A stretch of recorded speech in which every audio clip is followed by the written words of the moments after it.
It's over here. The dirty deceit. So the thing that was interesting recently, so this stuff has already happened, and trying to understand its implications for what I already know, like trying to make sense of how it fits into all the converging but perhaps coincidental observations I made in my life, is very interesting. So let's talk about this. Let's unpack this a little bit. Now, one thing to note about the information I'm about to share and how it implicates is that I am not an expert in any of these types of data collection and or interpretation of the data. So most of this data comes from my trust in a very specific group of people who their main goals of their channel and content is to make topics like these more understandable. Not in the sense of simplifying and curating the information. Their goal that is communicated implicitly and explicitly is that their attempt is to make it understandable. So these topics are well presented as complex problems and solutions and observations without any guarantee of the hustle culture of the internet, right? So they're not there to give you a simple answer, but a complicated answer that's easier to understand. And this is a shout out to a influencer, well, a creator. I'm gonna call him a creator because the amount that I know, the parasocial relationship I have with this person is goes beyond just what is made in the content creation space, right? So shout outs to Hank Green and his brother John Green. And Hank Green's main thing, like one of the how I came across Hank Green originally was this show or this webisode YouTube channel called SciShow, right? So a lot of the majority of this perspective that I'm talking about was first witnessed on SciShow. I think it was a video that was posted just yesterday. And it's going over the overview of how memory dynamics work. And we're both talking about both physically, right, in the biological world, and how that translates psychologically. And for me, I am often downstream. I talk about psychology a lot, and it's rare that you get the moment to try to connect that to something physical, like biologically. So these are one of those rare moments, and that's why it sticks out. And I can make this related to gaming in general, especially Neverwinter. Actually, we can combine the context of this to Neverwinter, or the idea of gaming and consuming content, which is a personal motivation of mine, right? To offer different perspectives and mindsets in order to allow people to pick and choose and mix and match lifestyle choices that enables them to live consistently happy, at least try to. So the nature of this SciShow episode was talking about how memory is stored, recalled, like the dynamics of memory. And sure enough, obviously, I'm not a neurologist, nor a trained professional psychologist or any of that sort. So naturally, what stuck out to the contents of this video was how coincidental a lot of my observations are.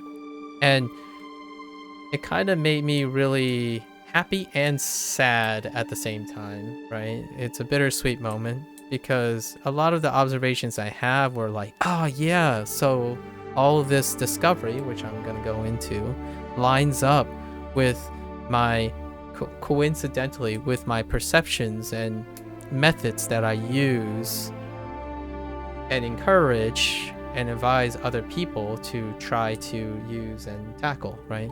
To try to and it would serve as one could say whatever this content is could serve as a way to strengthen what I have been saying for a while, coincidentally, like methods to problem solving, critical thinking, how to create sustainability in habit formation, and experiencing things. And this all comes from how memory is stored, accessed, and recalled. So what is the general, like, the Sparks notes, right? Now I am actually simplifying.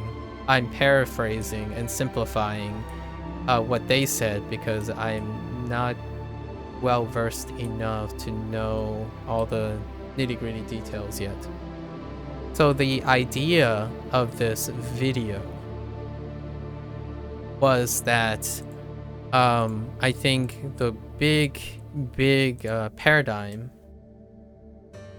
maybe paradigm shifting message is the idea that human memory is dynamic in the way that it doesn't necessarily grow in volume. It grows in its efficiency. So what I mean by that is there's this idea that in order to make new memories, you have to restructure the old or actually forget old memory and consolidate them, right? And there was an observation, I talk about this in many different ways about how when someone says like, it's never the same as the first time, like here's what the video game will tie in the video game in order to explain how this is coincidental with some of the stuff that I talk about quite often. This is a slight bit loud. Okay. So, you know, when we play video games, like say Neverwinter, right? You think about spoilers. You think about learning things novelly in isolation versus learning things with the aid and guide of someone else, right? What is a very common trend in or Neverwinter or MMO in general is the idea of removing the learning process by referencing other people's work and then learning from that, right? Using that as the foundation.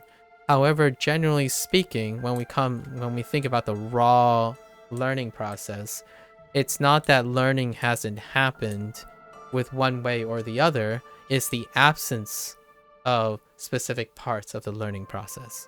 So, for example, using a guide is a very common practice when it comes to MMOs, right? Because the intolerance level is fairly low for incompetence or inexperience, not in the sense of someone's pride or personality. It's just when you're inexperienced, you are less competent. So when we're comparing two ways of, say, clearing something, starting with a guide and then executing that guide and learning based on that execution versus going through a period of refinement and iteration for the learning process to come to the solution. Now, it's not that these two learning processes are comparable, is what is absent in each of them. When one uses a foundation approach where you take a foundation and then you iterate on it, that uses a specific it emphasizes a specific part of the learning process that is different from going in cold and developing those strategies yourself, right? There are some overlaps in the latter stages, like when you're optimizing, the optimized staging, where, okay, now you know the solution, the learning process is absent now in that regards, as in like the creative process is no longer part of, it's not the dominant part of the problem solving anymore. Like critical thinking and problem solving takes a back seat, and now you're in the optimization phase. And these two learning processes overlap, right? In this case, whichever path you took, the optimization process gets the nod. It's comparable and it's very similar. So how does this relate to how memory works, or the idea that this memory works? So it's been suggested in the video that our brain has formed physical connections between neurons, our brain cells. And we have this very collective region in our brain that is responsible for housing, like physically housing these neurons. And these neurons continue to form new connections via dendritic and axonal connections, right? You always see those like spider webby things, extensions from the neurons. Well, this web is legitimately how one visualizes the storage of our memories. And these connections and stuff are literally the way that associates and stores our memory. So now, if you think about it, as someone ages and they keep forming new memories, they are forming more and more connections with their existing and renewed neurons, right? Those neurons aren't technically consistently the same. There's also renewal, like neurons do turn over as the pool of stem cells generate new neurons. So while that is happening, which is not the focus of this, you have networks, like the connections, right? So one could imagine at some point there's going to be a limit to the spatial arrangements that are possible in the brain, in your brain. Like, where, you know, a 100-year-old person doesn't have like 3 times the volume in their brain, right? Like they didn't just naturally just expand into a universe brain. It involves pruning and dynamically changing those connections to make space. So at some point, this was interpreted by this video as a way to demonstrate that our memories shift and change with every new experience. Experiences are encoded into our memory, and they either get reinforced so that they stay, or they get consolidated into new memories. So you can imagine like, oh yeah, dude, like there are 3 houses and they're connected in a certain way, right? In order to place a new house in, well, all the current space is taken up, right? So you either consolidate the space to make room for the 4th house, or you remove one of the houses and rearrange the houses so that there are 3 room for those 3 houses. What it suggests is that older connections either get pruned due to not used, right? So that's like using a skill or using a memory that you don't recall very often, and they become less tight or reinforced, making room for new connections and potentially settling of new neurons. So how does this translate to my discussion and techniques when I talk about the perspective on emotional intelligence and intellectual intelligence, especially when it comes to gaming? So we have to relate this back to Neverwinter, right? Or I want to relate this back to Neverwinter and live service games in general. So when it comes to the psychological outputs because I'm not a neurologist, so I didn't know this was a thing. It fits quite conveniently, coincidentally. So this is what was shown in the video isn't necessarily a one-to-one demonstration of saying my interpretations are correct. But it makes it seem like it might be correct. So the idea when, in Neverwinter, when you're playing video games or you're establishing a parasocial relationship with a streamer or a content creator, and you're like experiencing the story and whatnot with them, right? Or maybe without them, and sharing your perspectives. Well, those are different experiences, and those memories will be different regardless, because your memories is a combination of all your experiences put together. So when someone suggests that, like, hey, the perspective is, oh man, it's a shame, but I can't hang around here because I already know how the story happened already, and it's not as interesting to me anymore because the experience will never be the same. Well, oftentimes when I hear this, generally speaking, psychologically, as someone who concerns themselves with what the motivations of a person has, generally speaking, that is an indicator that is more like they're not interested in me, as in the person. It's, in my opinion, potentially misinterpreted as a disinterest in the story or like whatever is being spoiled. What I mean by this is, it's when someone tells you that they don't want to hang around because they already know what's going to happen and it becomes less interesting, really is more likely that that person is disinterested in you, as opposed to deflecting the problem to a memory of a story. Because when you think about it, how our memories work, when you do something again, like if you read a story again, if you experience the same spoiled thing, if you have memory of that, that memory is never the same again. So when you have the perspective of saying, oh yeah, you can't possibly enjoy the same story again, it speaks to me that due to the combination of whenever happened since the last time you experienced a thing, you likely have held on to it as though it was static. But even then, your memories of what actually happened was probably different. So oftentimes I say this as an encouragement to other people to have a renewed interest in the things they love.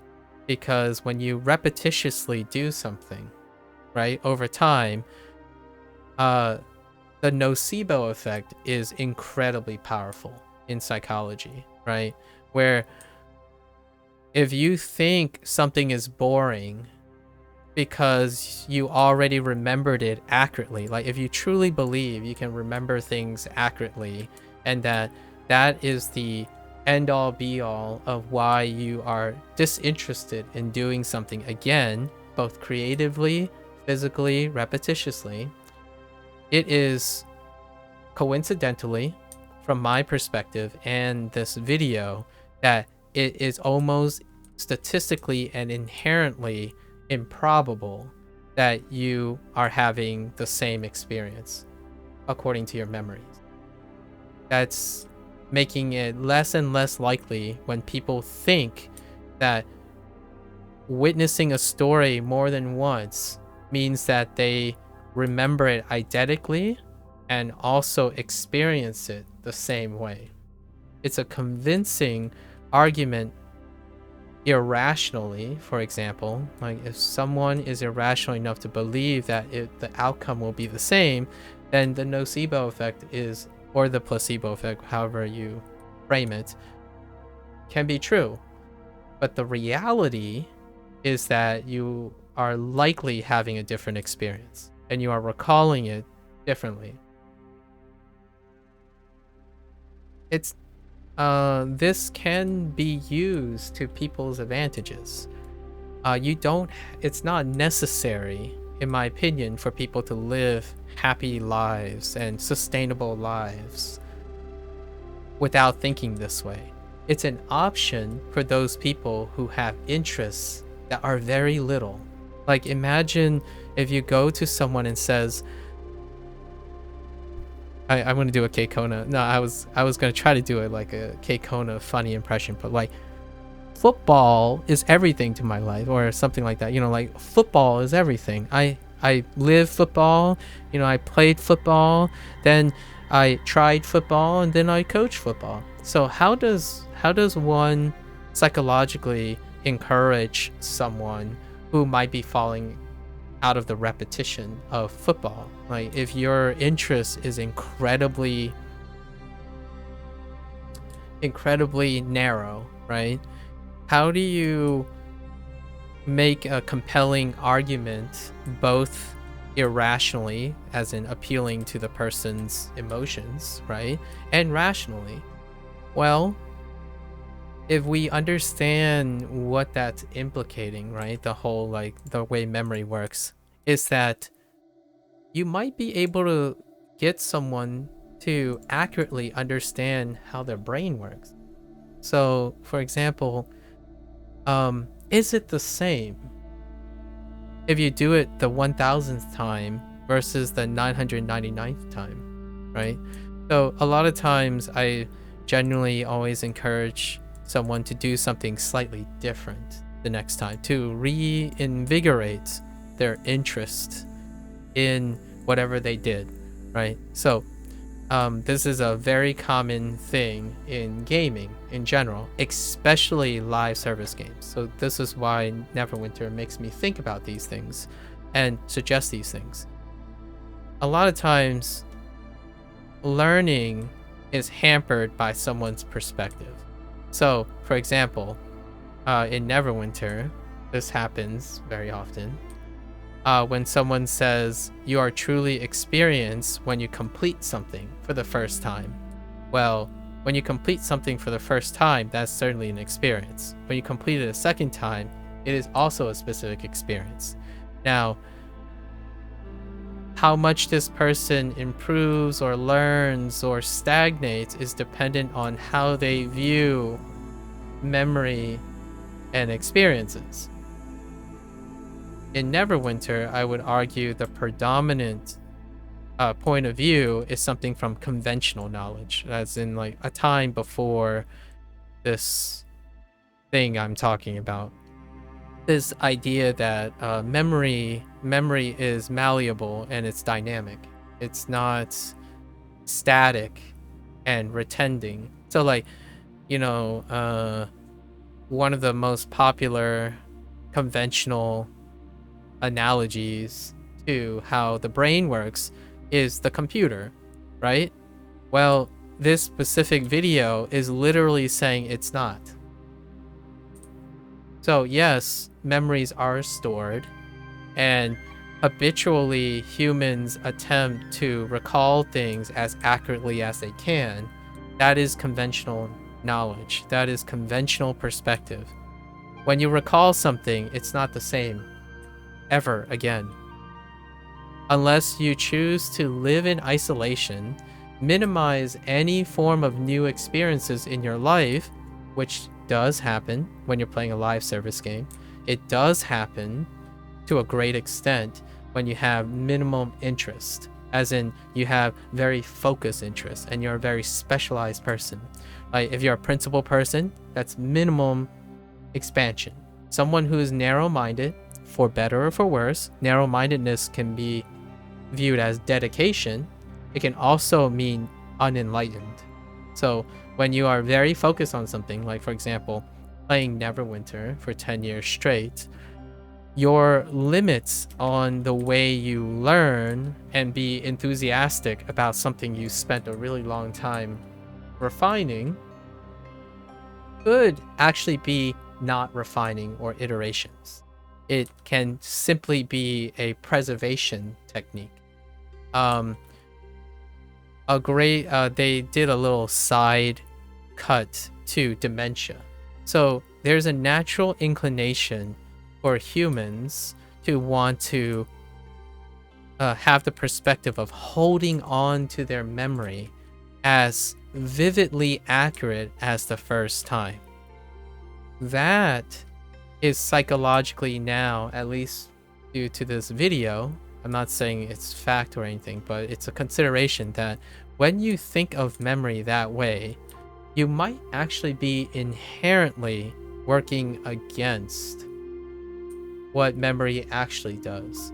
And it's a coincidence that how I view memory and how I have come to the conclusion that a sustainable life, all of like the sustainable practices of being mentally healthy and intellectually engaged in anything, those techniques actually play coincidentally to this idea that the way memory is stored in a biological organism like us humans, it plays to the advantage of the person, not to the disadvantage.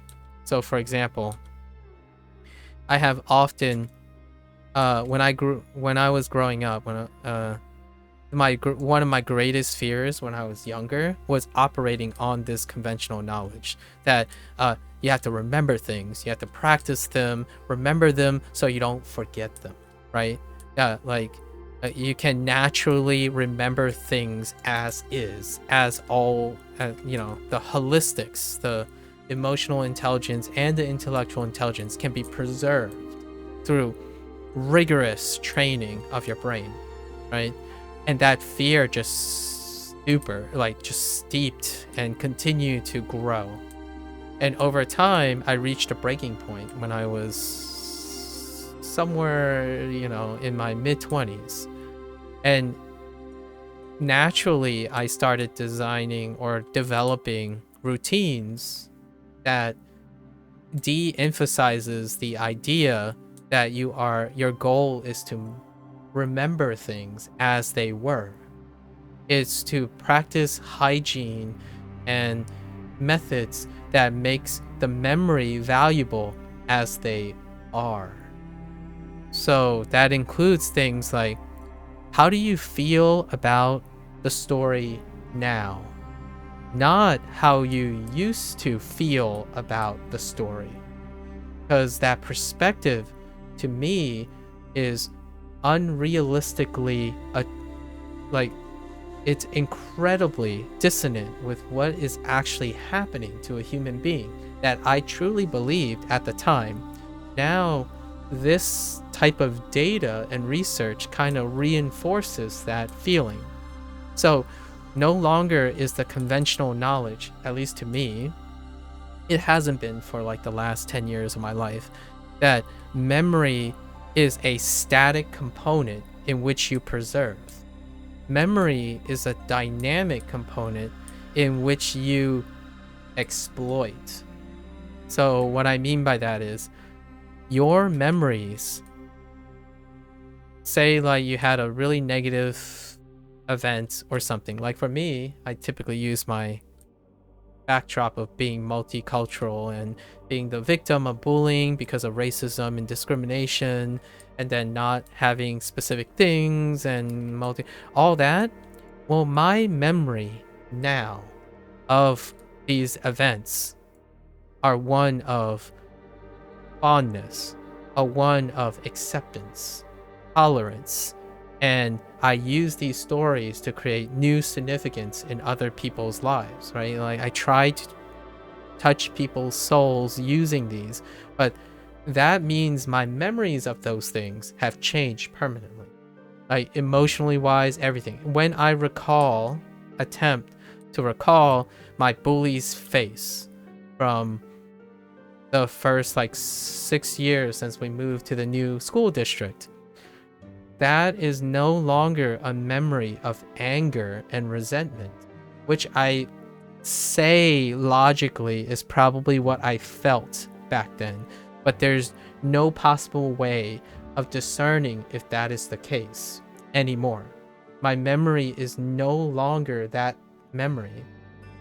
So the idea about that is when someone is suffering, like in Neverwinter, for example, and I don't mean suffering in a really dramatic way. I mean just, I don't know, being annoyed or having conflicts or going up against people who seem to forget or turn over and whatnot.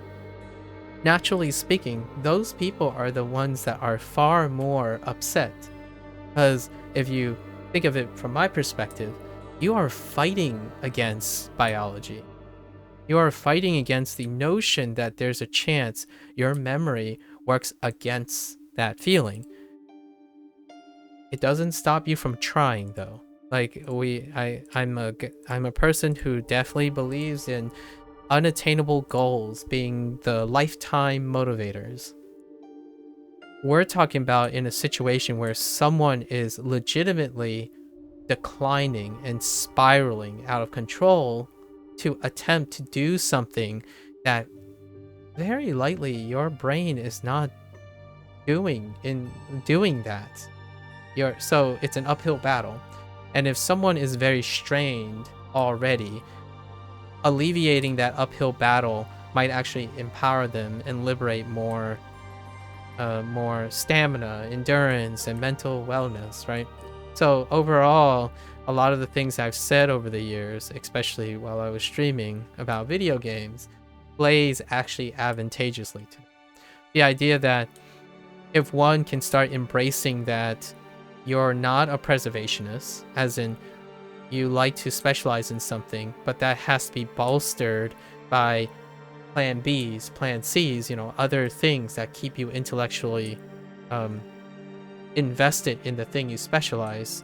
Like, for example, if you love playing Neverwinter, it requires other experiences in order for you to bring them into Neverwinter to keep it fresh, to keep it going, right? Because you're constantly needing to renew your connections with Neverwinter.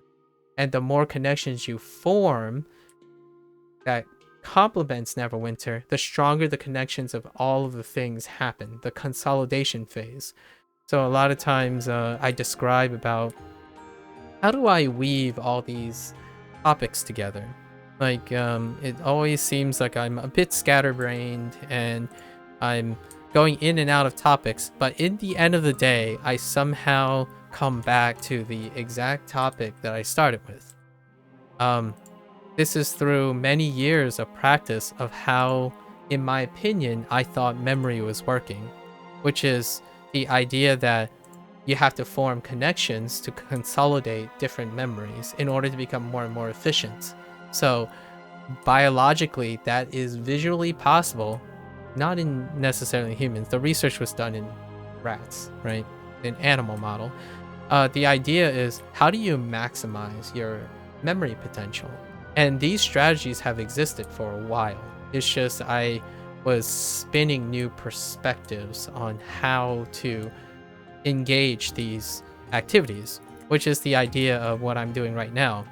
I'm playing Neverwinter while integrating my memory about the video I saw on Sideshow while practicing teaching and explaining this topic to myself and other people while rehearsing.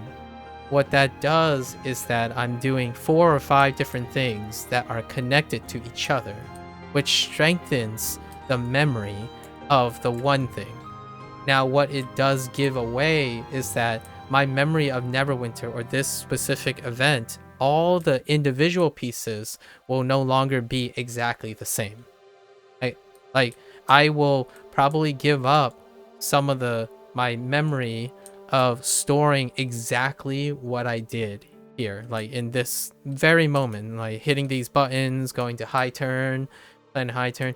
However, now I remember 3 or 4 other things in that process.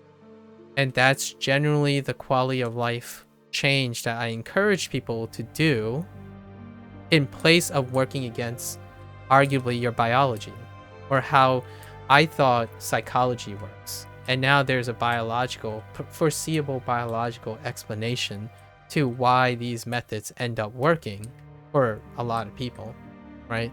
So, where does this lead? Well, when you're not working against this theory of trying to memorize everything identically over and over again, we have technology to do that. So yes, it's another big coincidence that I record, I write, I journal, I data keep things I do, because that doesn't fight against my biology. It complements my biology. I have all long since accepted that naturally human memory is malleable. Like, it's dynamic, it's ever dynamic. Every day you live is going to change the nature of the memories you already have. But we have technology that can record those things for what they are at the time. And you can use that as a way to offset the devastation that comes from forgetting things. And this is something that is my worst fear, right? My worst fear is forgetting things that I've done, and one way to offset that is knowing that you have recorded something for posterity. And that goes into my emphasis oftentimes of legacy building, which is a common theme for Neverwinter players. However, because legacy is so powerful, but they, in my opinion, a vast majority of people who play legacy games like D&D related things do not participate in record keeping and legacy building and whatnot.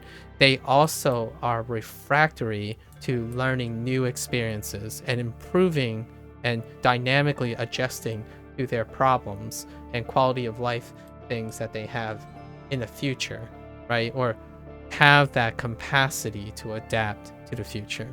So what happens is, when you have someone who's very upset, typically have a very preservational opinion, as in, oh yeah, this isn't D&D anymore, like, or this change, now I have to learn something new. That refractory period is coming, in my opinion, from someone who practices trying to hold on to memories verbatim.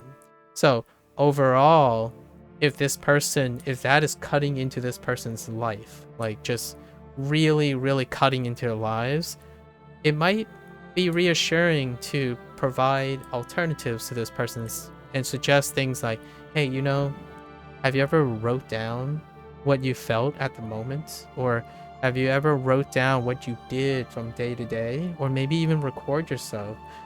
Because what you're doing right now is trying to fight against what will inevitably happen, very likely to happen, which is that memories will be a continued struggle if your focus is to preserve what was and not what it is.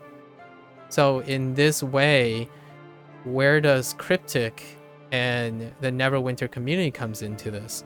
Well, D&D has often been a spawn of preservationists. Like, it's about the traditionalism and promoting securing that same feeling, right? Like, oh yeah, this isn't my D&D anymore, this isn't my mod 13 anymore and whatnot. Well, if they can juggle that emotionally, that's fair enough. Like, if you're saying like, oh yeah, I'm upset, but I'm not gonna go out of my way and harm others and talk, trying to better understand or empathize with other people, well, the first thing is that preservationist type of opinion or mindset.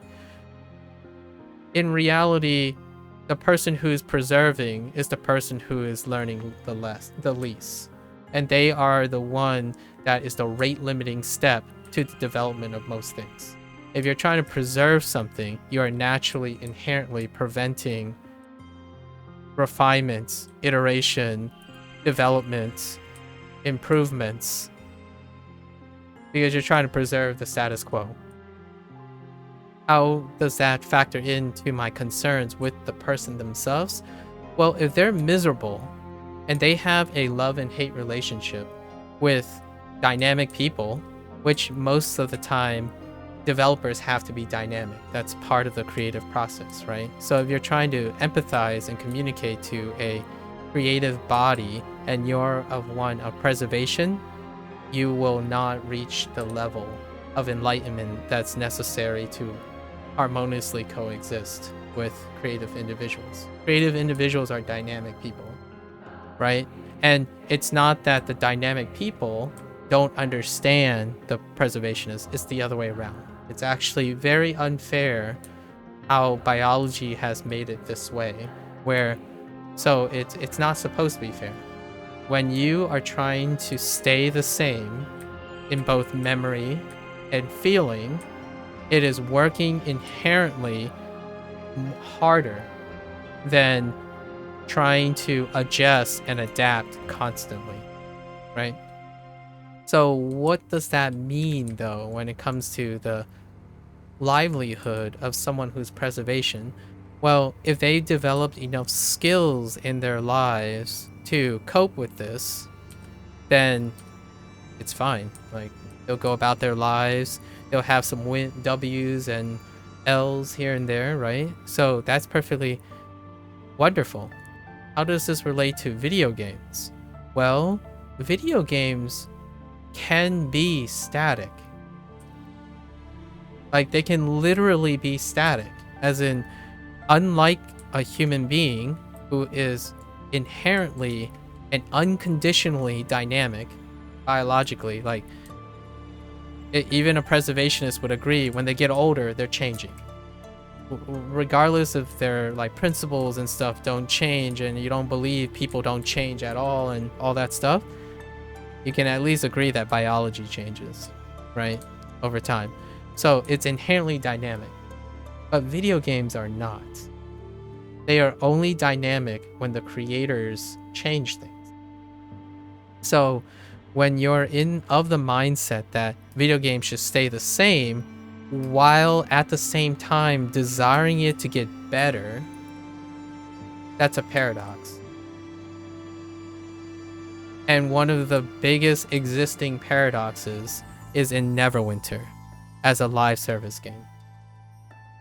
So lots of the conversations I've had is not necessarily abstract in this way. Like, I usually apply what I just said here as a way to meet a compromise with many people. Like, yeah, I understand that you want it to be the good old Neverwinter you desired. The irony here is that the good old Neverwinter you desire is no longer the same good old Neverwinter you desire, ever, for anyone. So when someone says, oh yeah, I remember when this used to be this and this used to be this, when that did, if say the creators, the Cryptic, the developers, reverted to that state, immediately it will become apparent to that person it's not the same anymore. Just as Blizzard reintroduced World of Warcraft Classic, the response was different. Because as those people age and gain new experiences, their memories and their perceptions have changed. So when you go around fighting yourself and saying that, oh yeah, this is what I want because it's always what I wanted, holding on to something, it's not the same anymore. So instead of focusing on a past that you can't possibly grasp onto without the aid of technology, or like something else, like a storage device, using that as a basis of telling what people should want and like is probably an uphill battle. In addition, if you spend most of your life trying to preserve something that it used to be, you are also not actively learning anymore. So inherently, the people that are least equipped to deal with change, least consistent in happiness, are those people who believe that they can't change and they are always the best because things don't change. You can never be the best if you view your memory as dynamic and that everyone else is dynamic. You're always struggling to be the best you. You're always working on the best you. Because the best you is constantly moving. So is everyone else. So is society. Everything is constantly dynamically in flux. What's a vivid way to illustrate that? I was watching a YouTube short recently, and it was about the swastika and the Japanese symbol for temples. It uses similar elements, only turned at an angle. An older person that was interviewed said that, yeah, you know, kids should remember this. Our schools should really do something to remind them about the stuff, right? To keep history intact. It's like, yes, sure, history is written and whatnot, but think about it.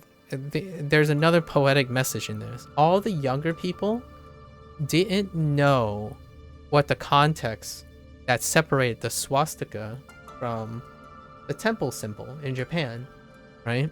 I forgot what the word is. There's a Japanese, it's a character, and I don't remember what the character name was. I think it started with an M. So here's the two things, right? The old has a preservationist perspective.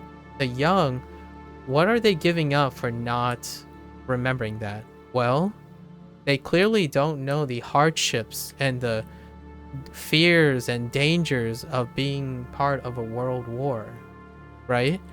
For better or for worse, there are trade-offs for not knowing and for knowing historically what happened during World War. So it can both serve as a learning lesson or an enabler for something. So there's always a compromise. But what I'm trying to emphasize from this, connecting this YouTube short, is that memory is dynamic, even between human beings and generation. Like, it's like we don't have the capacity as an organism, a biological organism, to preserve things verbatim. So, however, we can use tools to do that. So technologies and stuff. And oftentimes when I meet a preservationist, right?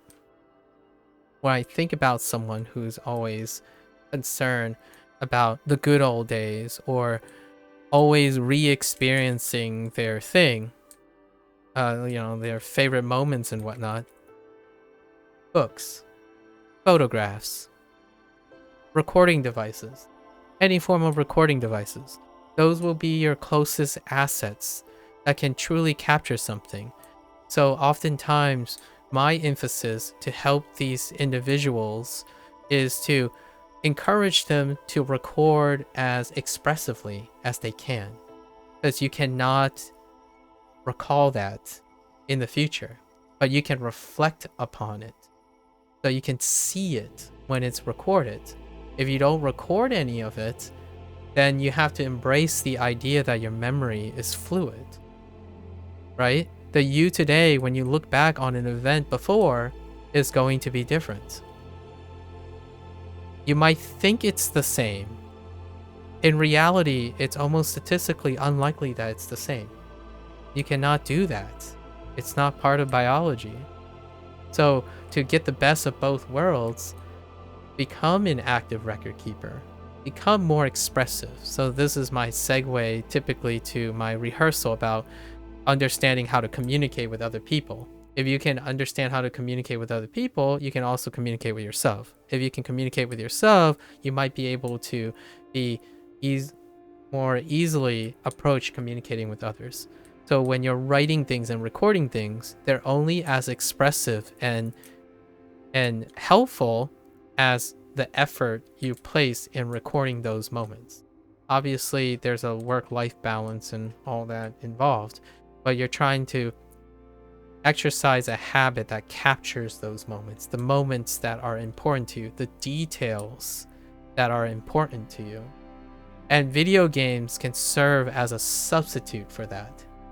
So now we bring it back to Neverwinter or a live service game. What are those things that you want to dearly hold on to? Your gear, your item level, your legacy, your fashion. Those have substituted for a more dynamic approach. So it removed the need to practice any of those things. So now you have a day and age where gaming is part of a lifestyle. So those games represent your livelihood. They represent your legacy. Your legacy can be not bound to a video game. It can be everything you have created. You can take your legacy anywhere, anytime. Finding a way to do that is a natural way to bridge that necessity, that urgency to feel like, what have I done with most of my life? Like, how can I remember? Like, I want to remember the times, how hard I tried to clear this trial. And that's represented in the gear or something, you know, like, hey, these rewards, right? These rewards, they're a symbol of my completion of this task. You can do that anywhere. If you're able to form a habit of record keeping or recording or sharing of experiences, it immortalizes those things. So it becomes less dependent on being an impediment to creativity. So when you record and understand things in static nature, like after literally recording things and you're practicing that, it becomes easier and easier for you, relatively speaking, and it becomes less and less dependent on a game, on another person, on another system to tell you what you have done with your life. And that enables you to be open to any changes and creativity and learning. So as a mantra personally for myself, I am a skilled learner because I spent most of my time understanding that I can keep on learning things, and also learning new things will eventually probably cause me to forget things. But those things are permanently in my history because I will know I have done them at one point. I have built those skills at one point. They may not be with me today, but it's evidence, it's concrete evidence that it has been there before. Like when I pick up a violin, it's going to be different now because I've done many things before I picked up a violin again. And understanding that it's okay to accept, in my opinion, coincidentally again, that your memory is finite. It can become as efficient as possible. You can spend your whole life making your memory more efficient and never reach the top, but it is clearly finite in the way that it has to consolidate room and make way for new memories.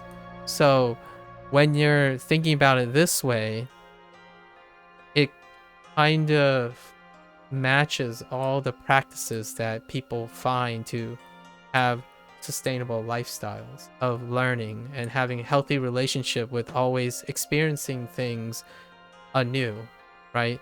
Always being that youthful person that is constantly excited about the next thing while not trying to cling on to something that you are going to constantly battle.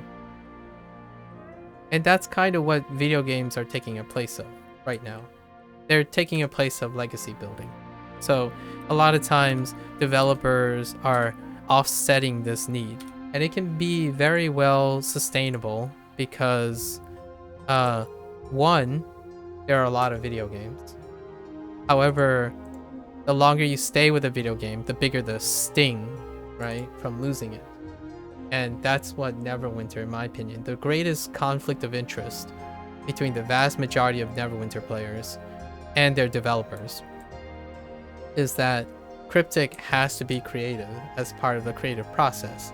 That involves having to change things.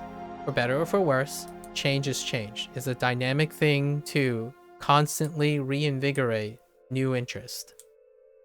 Meanwhile, the vast majority, in my opinion, have played this game, the ones that stuck around, have played this game and developed such a codependent reliance on holding on to their legacy because this is the only evidence of their legacy.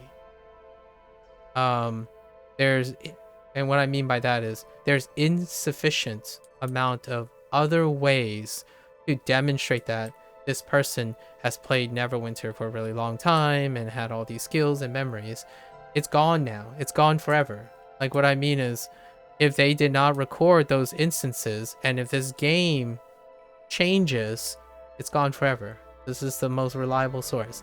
So holding on to like the gear and that feeling that you worked really hard, holding on to that is an act of futility.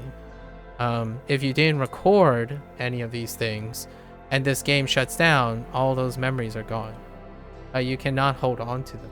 You can try your darndest to hold on to them. You can be the statistically, if you're really lucky, the 0.00001% that has a photo eidetic memory that holds on to that thing. There's a deep cut in that too. And I won't really, yeah, you know what? We have time to talk about that too. Well, you might be thinking then, let's just digress. It sounds like a really big morbid topic, but I actually think embracing that your memory is dynamic makes you consistently happier, because it means that when you wake up in the morning, you have something to look forward to.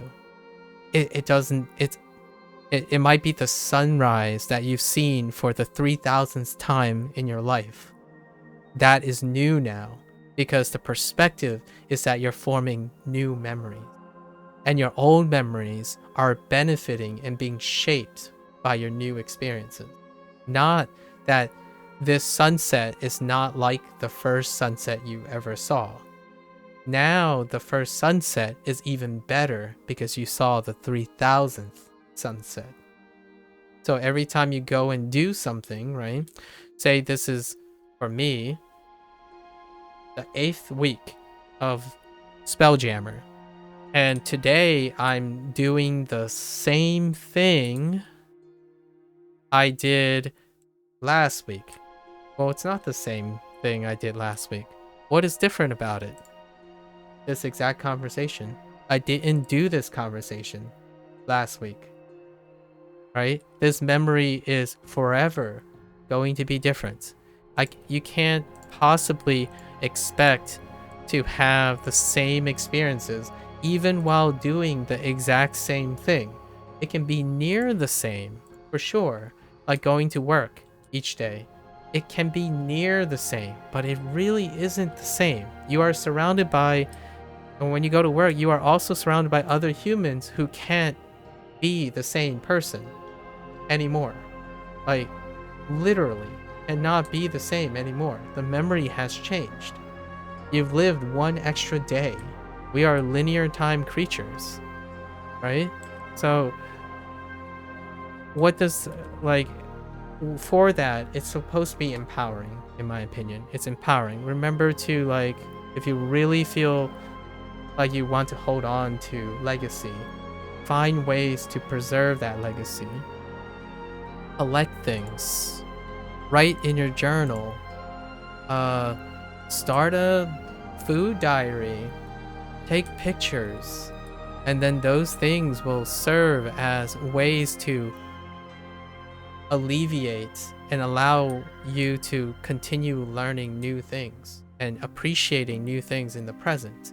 So you have records of the past while being able to focus on the present to develop techniques to adapt to the future. So that's kind of my, like, whole trifecta of maintaining a steady happiness, right? Those are the steady happiness. What am I doing here? Oh, I'm just kidding. Picking out Koatoas. Let's digress just to make sure that it's not one-sided. Now, what about thinking you're special? Let's say, nah, I have a really good memory. Like, I can remember things exactly the way they are. Like, that's what I do. Well, let's say if that's true, right? Let's say if it's true. Usually the thing I focus on is, what are the trade-offs when you have great memory? Like, a lot of times people would argue like, oh yeah, well, humans are getting smarter as they're evolving and whatnot, and one day, you know, we'll all have like superhuman brains, and we won't forget things and all that. That is the ultimate goal. So you know, there's definitely no trade-offs for that, right? Well, I often try to ground something in reality. A lot of times, it's not to say it's better or worse, but here's my 2 cents. I like to think when I was younger, at least that's what people gave me feedback, that my memory is very good. As in, it's an above average memory. Like, my recall is pretty decent. I'm actually downplaying this because what are the trade-offs for not being able to forget things and form new memories? Well, when you're a preservationist, right? And say you do have the memory to preserve everything. You always experience something based on the first time. Like, you just don't forget things. Well, what does that look like? You never get to literally have new experiences at some point. Eventually you won't ever develop new emotions. Like, you can't forget something and be reminded of how beautiful something is. You can't fall in love again with something you fell out of love with. So if you're thinking what it's like in a thought experiment, say like you have an eidetic memory. Well, there are people in this world who was born with exceptional eidetic memory, and they have different struggles. They have struggles to keep them intellectually interested, right? Like, well, if you start learning everything and you never forget anything and things run out, well, the first thing you're challenged to do is be the person who is always going to have to come up with new things. Is that possible? Generally speaking, yes and no. Emotionally, it will be exhausting for the rest of their lives. They will constantly be pressured to finding novelty everywhere they look. And that places stress on them. That leaves no room for connections, no room for experimentation, no room for re-exploring things. Like, let's think about it this way. What does it take to bridge the gap between two people, right? How do you strengthen the bond between two people? It's through refinement and repetition. If you had a relationship with two people who always have an eidetic memory, if they had a poor first impression, there will be no chance, highly improbable, that they'll ever be able to resolve those memories.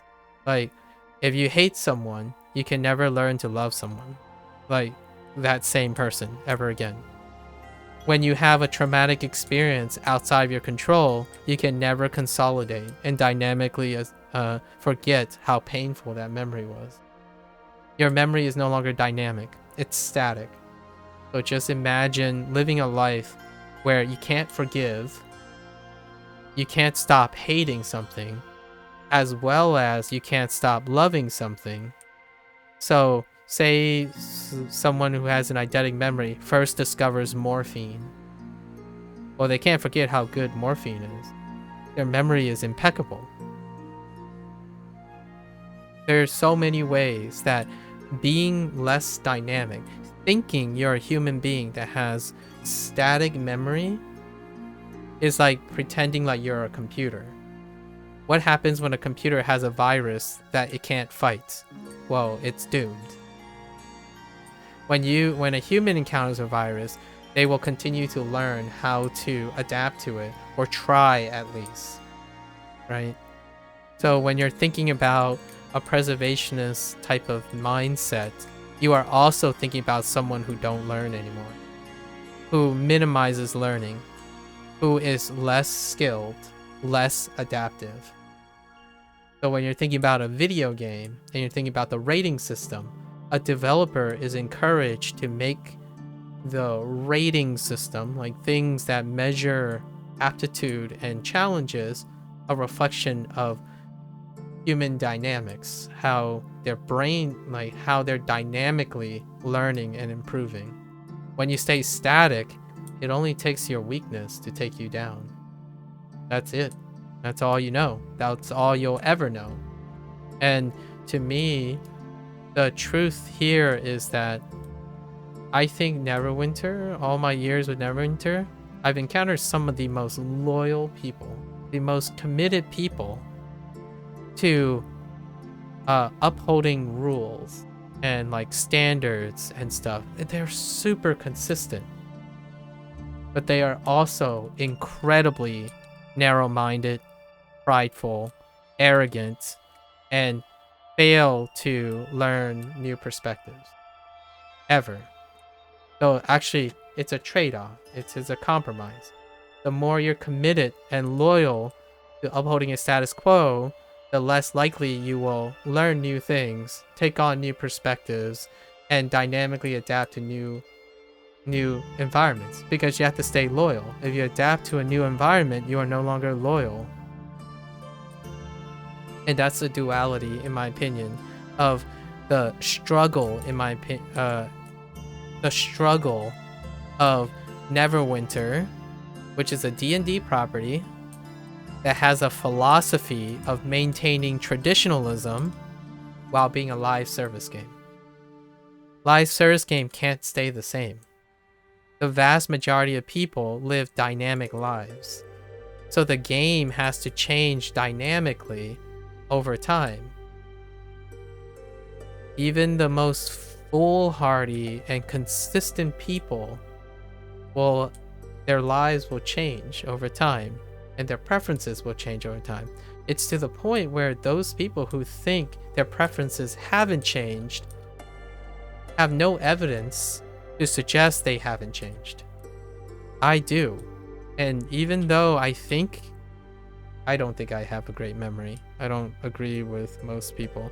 I have a great way to recall like related technique. Like I use techniques to recall related details, but they're not like stark memory power or anything like that. I'm not remembering things as they were. I'm remembering things as they are. So it might give the deception that maybe I remember a lot of things, but generally speaking, if you ask me another thing, it will change a little over time, and I embrace that. The idea is the volume of the stuff I remember is greater because I associate all the things. I practice a technique that increases efficiency. You know, when you start talking about preserving things, it's just not great at adapting to new things. And how is that relevant to everything I've used? My brand, I guess. I'm slowly identifying myself as what I want to spend a lot of time focusing on. And that's the idea of encouraging people to understand what it takes, what mindset it takes that may possibly lead to consistent happiness and success in a general sense. And that's understanding that your memory and your skill is dynamic. When you need to make room to be successful, if you're not already successful, you need to learn new skills. Thinking that your current things, like the things that you do, if you do it long enough, will flip the switch is less likely than learning newer things and complementing the thing you're learning now. Because if you do the same things, you get diminished return as a human being in general. It comes with lots of other trade-offs too. Like, if you do something for a very long time, it becomes dull, and you no longer engage in it in the same way that you have done before. You can try to convince yourself that it has, as if you record yourself, you can answer that question. You know, like, I think I'm a reasonably intelligent person when it comes to memory, okay? Even when I did the same experiment 7 times in a row, I know that if I didn't record those things, I would have not understood if I actually improved or not. Right? And video games remove that necessity. So if you spend most of your time playing video games, or you're part of a generation that relies completely on a systematic way of metrics that is provided for you, you do not have the skills. You have not practiced the skills to create those metrics yourself.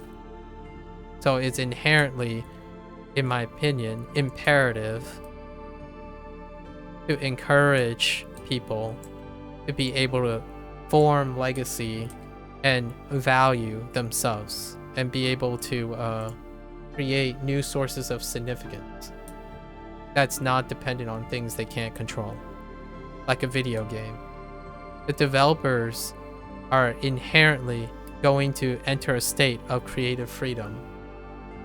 If your legacy, emotional state, and self-worth in the game is dependent on the system, the metric system that a game is providing, then you are no longer practicing skills that allow you to capture that value without the need for someone else to provide it. I don't have that need. Like, I'm doing it myself in my own way. I have full control of record keeping of what I've learned, what I've forgotten, what I choose to forget, and what I choose to learn. Like, it's a choice. If you're going to build a new skill, you might need to make room for that new skill. Times are changing, so what did I have to unlearn? The reliance on using a phone to have a conversation, like calling someone, right? I don't practice that very often anymore because the times have changed. So now, in order for me to adapt, I must substitute texting, using emojis, understanding how a vast majority of people communicate now. And that replaces a skill I invested a lot in. Not completely, because I'm preserving some of it by integrating the emojis and understanding people and telling them the pros and cons of being able to communicate orally, you know, in person or across a medium, and texting and whatnot. So eventually you can complement, you can consolidate a lot of your skills too. And my goal is usually consolidation, not necessarily forgetting and remembering. Well, it's ironic, but those who are narrow-minded and focus on specific techniques, their perspective is they don't want to forget and lose something, because if they try something new, it'll take place of it. But you can do both, is my counter argument. In fact, I would say more times than, without going into like a huge digression regarding how consolidating gives you an overall higher consistency in skill building, I would say you are more likely to be overall more skillful and dynamic if you're able to consolidate and do more tasks altogether. So you get the kind of the catharsis or the reward of knowing you can still do something to some extent and also always be ready to take in new information. There's an upper limit to that too, obviously. It's the hot take here is, if you're a consolidating person, your glass ceiling is far higher. This is a hot take. Far higher than someone who specializes in something. If your life is happy enough and consistently happy that you choose to sacrifice that, then that's fair. Like, one way is that a specialist's glass ceiling is so high it's unattainable in their lifetime. Then, generally speaking, they will stay happy for the rest of their lifetime. If the discipline and the thing they chose is unachievably capped in their lifetime, then they can most definitely stay happy for the rest of their lifetime. Because we're understanding that it's a shorter lifetime, right? If you have a discipline that has a cap, for example, playing Neverwinter has a very, very defined cap, and you spend all the time trying to argue that the cap needs to change in a way to keep on going up, to preserve the way you have learned, then really you're probably the least competent person in the group. If you were to compare someone who's willing to always dynamically adapt to new environments and changes, they will generally and consistently outpace a person who is constantly trying to preserve the same thing that they're doing forever. Like, holding on to things is for legacy building. Consistently being happy in life in a reality that is constantly changing requires a dynamic person. If you're very upset now and spiraling out of control, well, I don't even need to defend this from a different perspective. If things are spiraling out of control and they're depreciating over time, a change is the only thing, or one can get lucky. It's possible to get lucky, but generally speaking, that luck leads to a change that allows one to stop spiraling, right? So if there's any take-home message here from wrapping it back, right? Wrapping back to the sideshow thing about memory, about being dynamic, is that even biology, I would say, and my understanding of psychology, I suppose, my loosey-goosey 30, barely 40 years of life psychology and whatnot and observational skills, is that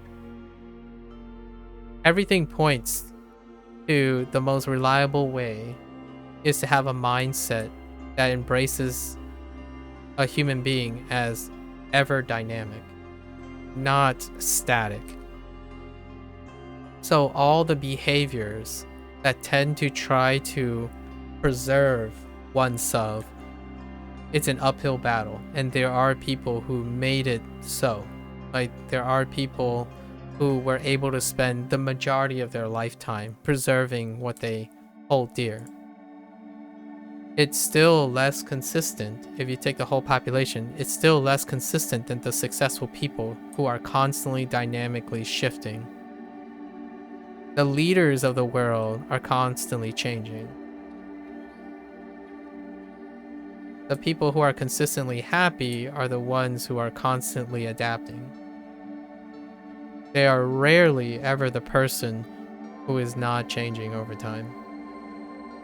So in what universe, in my opinion, in what universe is it logical and irrational to, or intuitive for that matter, to say that the formula, the goal to happiness is to preserve what made you happy originally, which you can't do, by the way. So, that's kind of the deep cut here. You literally can't do that. You can try your darndest by recording yourself, writing journals and stuff, and even then, when you reflect upon those memories, those recorded memories, it's from a different lens. You can never be the 20-year-old who wrote that journal entry. You can do your best to educate your future self of how you felt then. When you read that statement, it is going to be one of a stranger looking back on himself. Like, you looking back on a stranger, on a person. And just to tie it all up, one last thing. Shout outs to Hank Green again. He's a person that I really have a strong parasocial relationship with. He recently fought cancer. I want to say it was lymphoma. And he survived. And he's in remission, thankfully, in my opinion. It would have been a little bit devastating to me because of the whole parasocial relationship thing. And he made a video, and it's the end of the year video. You know, people reflect upon their legacy and what have them. And he legitimately talked about this. Like, some things that make you start thinking are like crises in your life. Like, you start thinking, memory is dynamic. So you can never be the same person you ever were. So there are going to be things you forget, right? There are things. He actually, his video was really, really awesome. It was about elf pasta. He decided that he recorded himself eating elf pasta from the movie Elf. It was like some pasta with like lots of sugar and like M&Ms and, or maybe Skittles and then chocolate syrup on pasta or something. And it was a segue to him saying, well, you know, there are a lot of things that we do in our life. And then when we forget them, does it mean did we ever do them in the first place? Right? It's kind of like the whole, if the tree falls down in the forest and no one's there to hear it, did it actually fall down? Right? So it's an existential thing, right? An existential thing. Well, what we can do is to record things and see them from a new lens. When you look at yourself now and read about yourself before, it will help the present you. But you can't be that person anymore. And that's kind of poetic in better or worse cases, right? Like, it is bad if you always want to be the same person. Fair enough. However, I would argue it's not better, but it's healthier and more sustainable. That might not be better to some people. It's healthier and sustainable to be able to realize that you're always going to be better than your former self. I know what that sounds like, but a lot of people would focus and compartmentalize the preservation thing. Like, oh yeah, but I'm not as fast as I were before. You weren't also 20 like, for example, someone would say, oh yeah, you know, back in my prime, I could run this fast. And yeah, but back in your prime, you also didn't have 20 years of experience. Like, say a 30-year-old looking back on they're 38 now, and they're looking back on 18 and saying like, oh, you know what? I remember this very specific thing that I value more than anything else, my speed. And they look back and say, oh yeah, you know, I wish if I were 18, so everything's framed around preserving that memory of, it was 18, I could have been like, I could have schooled you in this. Yeah, but you also have 20 years of so many more valuable things that you decided to sideline and devalue in your life. You've done so many things in those 20 years. Reflecting upon something you wish to preserve is likely going to devalue all the things that define you today. So, yeah, Neverwinter, when the next module hits, right? When we're done with Spelljammer, we're gonna take it back. When we're done with Spelljammer, the next module is gonna come out. The whatever the gear you had, or whatever the gear you failed to earn, right? Like, I didn't get these, even though I tried to get these, right? From Defense of the Moon Dancer. They're gonna be of something of the past. They're gonna be phased out. You can choose to be, I like to believe, you can choose to be happy or sad about it. It's definitely within most people's comprehension, in my opinion.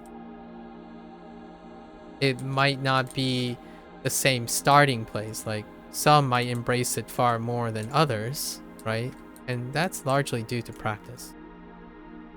And that's what that digression was about. Or this digression is about. What that video really highlighted to me. And confirmed to me in a way. I wouldn't say it's like hard evidence, like direct evidence, because obviously it's still an animal model, but it's really elegantly coincidentally correlating with lots of the practices and things I observe about human health and their behaviors.